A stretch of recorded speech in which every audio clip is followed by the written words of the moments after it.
Breaking. Prince Andrew just stormed into Parliament with 3 royal protection officers and demanded to address the House of Commons.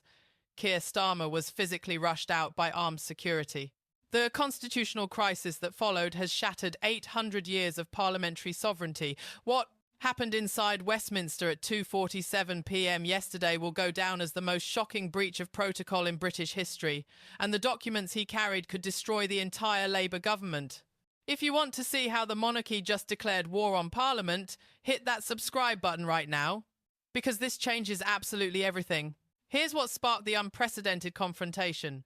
3 days ago, Starmer's government quietly passed legislation stripping Prince Andrew of his remaining royal privileges. His security detail, his Windsor residence, even his ceremonial titles. The message was brutal. You're finished. But Andrew wasn't going quietly. He'd been building something nobody expected. Sources inside Buckingham Palace confirm he spent weeks gathering classified documents, WhatsApp messages, and financial records that allegedly prove Labour ministers accepted. Millions in foreign donations. The trap was set. But wait, because there's another layer. MI5 sources reveal Andrew had help from inside the intelligence services. Former agents, still loyal to the Crown, fed him information about Labour's darkest secrets. They call themselves the Sovereigns, a shadow network of royalists embedded throughout government. These aren't conspiracy theorists. These are senior officials with top-secret clearance who believe Starmer represents an existential threat to British sovereignty. At exactly 2:47 p.m, Prince Andrew arrived at Parliament's Sovereign's entrance, the door reserved for the monarch alone. Security tried to stop him. His exact words were chilling. "I invoke my hereditary right as Duke of York to address Parliament on matters of national security." The guards hesitated. That hesitation changed everything. Andrew pushed past them, 3 royal protection officers at his side, and marched straight toward the Commons chamber. MPs scattered. Some ran. Labour Minister David Lammy was seen diving behind a bench. The Speaker tried to maintain order, shouting, "This is highly irregular." But Andrew kept walking. When he reached the dispatch box, the same spot where Churchill once stood, he slammed down a red folder marked classified and declared, "The Prime Minister has 30 seconds to explain these documents or I present them to the nation." Starmer's face went white. Home Secretary Yvette Cooper frantically whispered into her phone. Within seconds, armed parliamentary security burst through the doors. "Remove the Prime Minister immediately," the lead officer commanded. "Not Andrew. Starmer." They formed a protective circle around the Prime Minister and literally carried him out. Labour MPs stood frozen, watching their leader flee like a criminal. The footage, captured on Parliament TV, has been viewed 89 million times in 24 hours. Meanwhile, British veterans who served their country with honour are sleeping rough on our streets. James Morrison, a Falklands veteran from Birmingham, was evicted from his council flat last month. He's 73 years old, fought for this country, and now sleeps under Waterloo Bridge. His crime? Missing 2 benefit appointments while recovering from surgery. While foreign arrivals receive immediate housing, immediate benefits, immediate support. We're talking 5-star hotel accommodation, 3 meals a day, legal representation, spending money. The Dorchester Hotel currently houses 247 asylum seekers at taxpayer expense. That's £500 per night, per room. Meanwhile, British pensioners are choosing between heating and eating. Dorothy Patterson, 81, from Newcastle, collapsed from hypothermia in her own home last week. She couldn't afford the heating bill that's tripled under Labour. She served as a nurse for 45 years, saved countless lives, paid taxes her entire life. Now she's dying of cold, while newcomers enjoy luxury, accommodation. The contrast is so sickening, so morally bankrupt, that even lifelong Labour voters are switching sides in disgust. Margaret Whitfield, Labour member for 42 years, burned her membership card on TikTok yesterday. "They've forgotten who built this country," she said through tears. That video has 17 million views. Her local Labour office received 3,000 resignation letters the next morning. Working-class Britain isn't just angry. They're ready for revolution. But then something unprecedented happened that nobody saw coming. King Charles broke his silence with 4 words that ended Starmer's authority forever. At a Windsor investiture ceremony, with cameras rolling, someone asked about Andrew's Parliament breach. Charles paused, looked directly at the BBC camera and said simply, "Blood is thicker than water." 4 words. The subtext was devastating, but here's what the media won't tell you. Before that public statement, Charles held an emergency Privy Council meeting at 4 a.m. Present were Andrew, Princess Anne, and shockingly, Prince William. The future king allegedly stated, "The monarchy will not stand idle while Britain falls to foreign influence." Anne, known for her brutal honesty, was more direct. "Starmer is a traitor, and we all know it." The meeting lasted 4 hours. When it ended, royal couriers were dispatched to every Commonwealth realm with sealed letters. The contents remain classified, but Canadian Prime Minister Trudeau cancelled all appointments after receiving his. Australian PM Albanese called an emergency cabinet meeting. Palace insiders revealed Charles approved Andrew's actions in advance. His Majesty was fully briefed. One senior courtier confirmed, "This wasn't rogue action. This was coordinated." The documents Andrew carried allegedly came from royal archives, papers the government thought were destroyed. They show Labour ministers meeting with Chinese intelligence officials. They show payments routed through offshore accounts.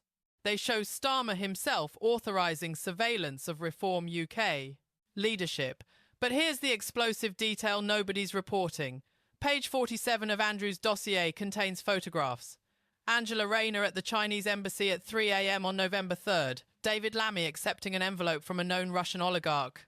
Rachel Reeves's signature on a document transferring £50 million to an untraceable cryptocurrency wallet. If these allegations are true, we're not talking about a scandal. We're talking about treason. The optics are catastrophic for Starmer. Scotland Yard's counter-terrorism unit has opened 17 separate investigations based on Andrew's evidence. The domino effect was instant and brutal. Sterling crashed 3% in 20 minutes. FTSE dropped 400 points. International investors pulled $12 billion from UK markets before trading was suspended. Major corporations started evacuating headquarters. Amazon halted all UK expansion plans. Tesla withdrew from the London Gigafactory project. HSBC moved senior executives to Hong Kong overnight. The Bank of England held 3 emergency meetings in 6 hours. Governor Andrew Bailey was overheard saying, "This is worse than Black Wednesday." Politically, Labour imploded within hours. 7 MPs defected to Reform UK immediately. 12 more announced they would sit as independents. The Parliamentary Labour Party WhatsApp group descended into civil war. Messages leaked showing MPs calling Starmer finished, toxic, and the worst leader in Labour history. One senior backbencher wrote, "We're looking at electoral extinction." #number Andrew was right trending globally for 16 straight hours. Protests erupted across Birmingham, Manchester, Leeds. Working-class Labour strongholds turned overnight.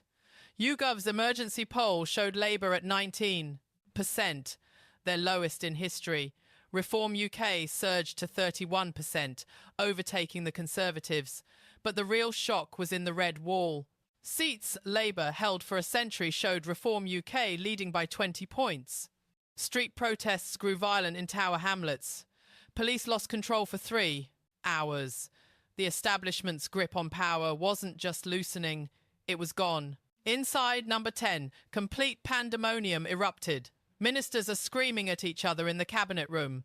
Rachel Reeves allegedly threw a glass at Starmer, shouting, "You've destroyed us all." Angela Rayner was overheard, saying, "I'm not going down with this ship." But the real drama happened in Starmer's private office. His chief of staff, Sue Gray, resigned on the spot, declaring, "I won't be remembered as the woman who helped destroy Britain." She took confidential files with her. Those files are now with the Times. WhatsApp groups with names like Post-Starmer Planning are coordinating the coup. The question isn't if they'll move against him, it's when. Emergency meetings ran through the night. Starmer looked broken. Sources say his hands were shaking uncontrollably. Deputy Chief Whip tried to resign, but Starmer begged him to stay. Actually begged on his knees, according to 3 witnesses. The Prime Minister's own protection detail requested reassignment. "We can't guarantee his safety from his own party," one officer allegedly stated. Labour MPs are meeting in secret locations. Away from Downing Street's cameras, they're drafting Starmer's political death warrant. The 1,000 922 Committee of Labour backbenchers voted 89-3 for immediate leadership change. Even Starmer's closest allies have abandoned him. His former campaign manager sent a two-word text, "It's over." But here's the layer that could trigger Britain's first revolution since 1688. Leaked Cabinet Office documents show Starmer's government was planning to abolish the monarchy entirely. If these documents are real, and if they show what military sources claim, then we're talking about the greatest betrayal in British history. The plan, codenamed Operation Republic, included detailed steps. First, reduce royal funding to zero. Second, seize all Crown estates. Third, convert Buckingham Palace into social housing. Fourth, arrest senior royals on fabricated charges.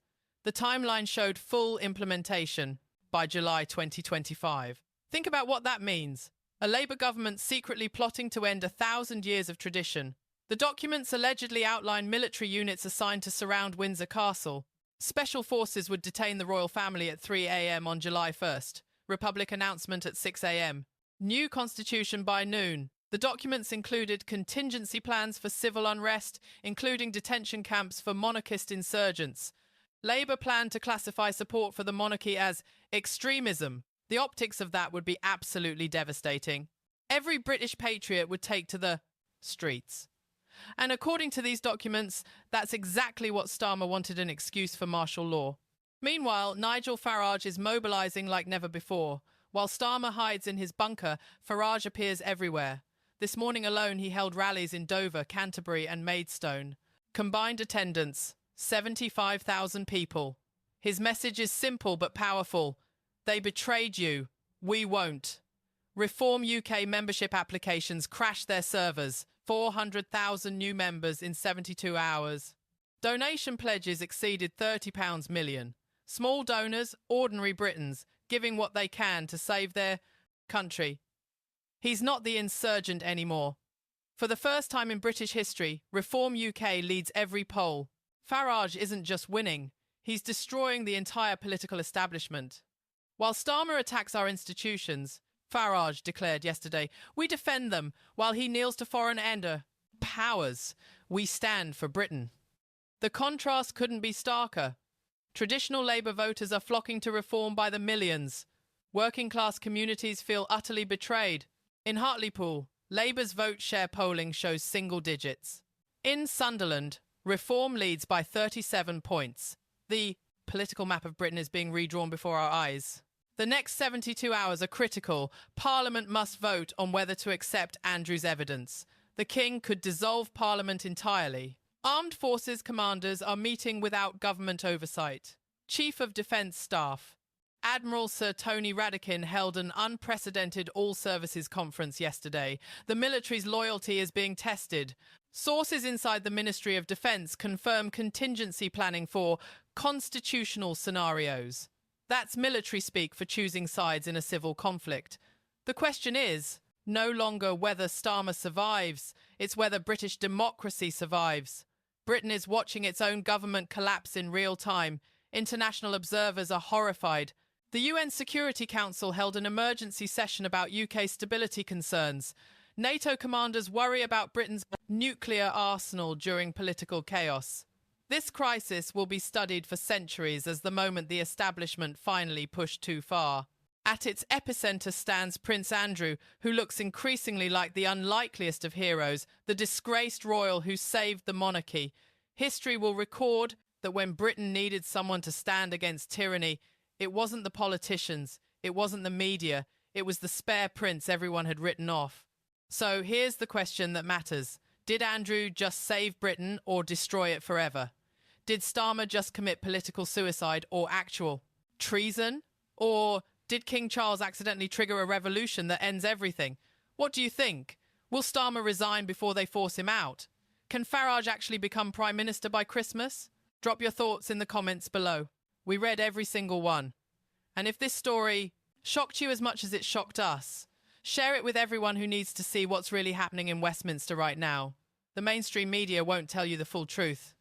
But we will. Tomorrow we're exposing the foreign powers behind Starmer's rise to power. And trust me, you won't believe. Which country is pulling the strings?